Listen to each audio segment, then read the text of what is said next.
అండి. అందరూ ఎలా ఉన్నారు? ఈరోజు నేను మరో పచ్చడి చెప్తున్నానండి. ఇవాళ నేను చేస్తుంది కొత్తిమీర నిల్వ పచ్చడి అండి. దీనికి కావాల్సింది కొత్తిమీర పెద్ద కట్టలు 2 తీసుకున్నాను. ఒకటి తీసుకున్నానండి. ఎండుమిరపకాయలు 10 మిరపకాయలు తీసుకున్నాను. ఆవాలు 1/2 టేబుల్ స్పూన్, మెంతులు 1/2 టేబుల్ స్పూన్, చింతపండు 2 రెమ్మల దాకా తీసుకొని హాట్ వాటర్లో సోక్ చేసి ఉంచాను. పోపుకి పచ్చిశనగపప్పు కొంచెం, పచ్చిమినపప్పు కొంచెం, కరివేపాకు 1 రెమ్మ, ఎండుమిరపకాయలు 2 ముక్కలుగా కట్ చేసుకున్నాను, ఆవాలు కొంచెం, జీలకర్ర కొంచెం, ఇంగువ చిటికెడు. కొత్తిమీర ముందు బాగా కడుక్కొని 3-4 సార్లు ఒక క్లాత్ మీద డ్రై అయ్యేటట్టుగా చేసుకోవాలండి. అప్పుడే అది నిల్వ ఉంటుంది, లేకపోతే పచ్చడి పాడైపోతుంది.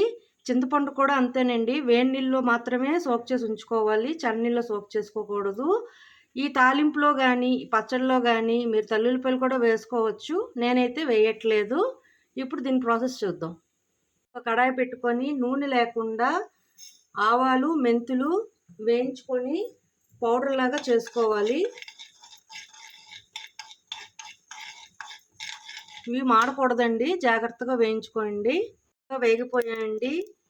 ఇవి చల్లారించుకొని అప్పుడు పౌడర్ లాగా చేసుకోవాలి.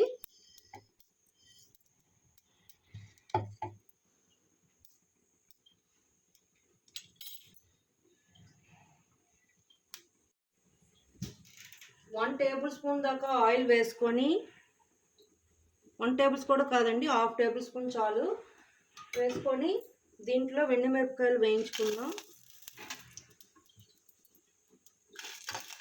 ఎండుమిరపకాయలు బాగా వేయించుకోవాలి, మాడకుండా. చూడండి, ఇవి బాగా వేగిపోయాయి. ఇప్పుడు ఇవి ఒక సుమిక్ జార్లో తీసుకుందాం.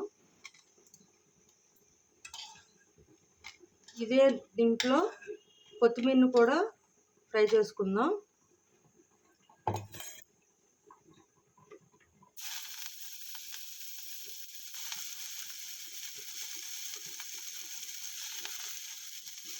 మీరు కొంచెం కారం ఎక్కువ తింటాం అనుకుంటే ఎండుమిరపకాయలు ఒక 3-4 ఎక్స్ట్రా వేసుకోవచ్చండి. నేను నా కారం తగ్గట్టు చెప్పాను.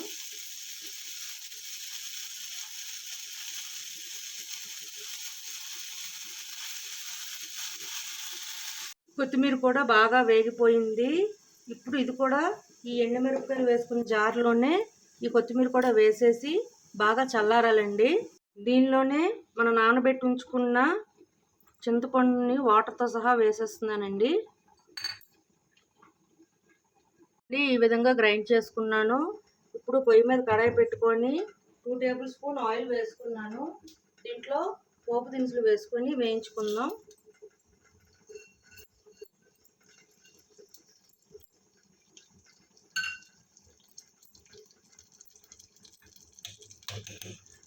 నేను చెప్పినట్టుగా ఎండుమిరపకాయలు 10 వేసాను కదండి, కొంచెం కారం అయింది.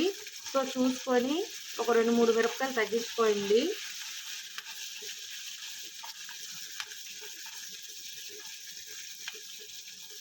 ఈ పోపుని బాగా వేయించుకొని ఇప్పుడు దీంట్లో మనం గ్రైండ్ చేసి పెట్టుకున్న పచ్చడిని వేసేద్దాం.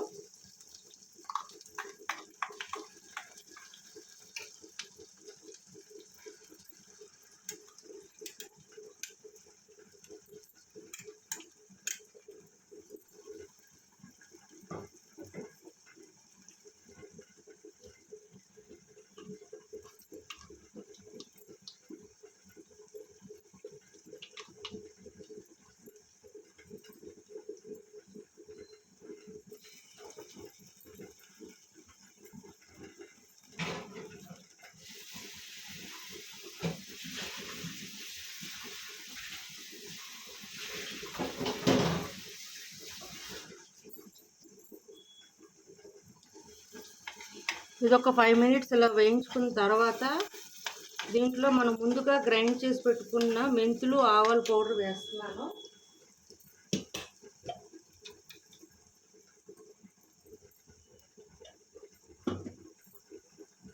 వేసుకొని బాగా కలుపుకొని గ్యాస్ ఆఫ్ చేసుకోవచ్చు.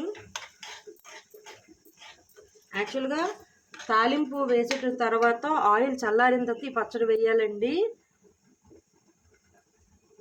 ఇది నేను 2 డేస్కి అయిపోతుంది కాబట్టి ఇలా చేసేసాను. మీరు నిల్వ పచ్చడి చేసుకోవాలన్నప్పుడు మాత్రం ఆయిల్ చల్లారాక, తాలింపు చల్లారాకే పచ్చడి మనం గ్రైండ్ చేసి పెట్టుకున్న పచ్చడిని దాంట్లో వేసుకోవాలి. తాలింపులో కూడా మీకు కావాలంటే వెల్లుల్లి రెబ్బలు కూడా వేసుకోవచ్చు.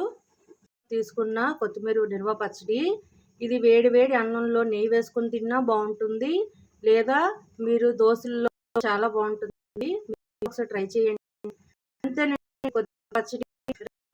నచ్చినట్లయితే లైక్, షేర్, సబ్స్క్రైబ్ ఇట్.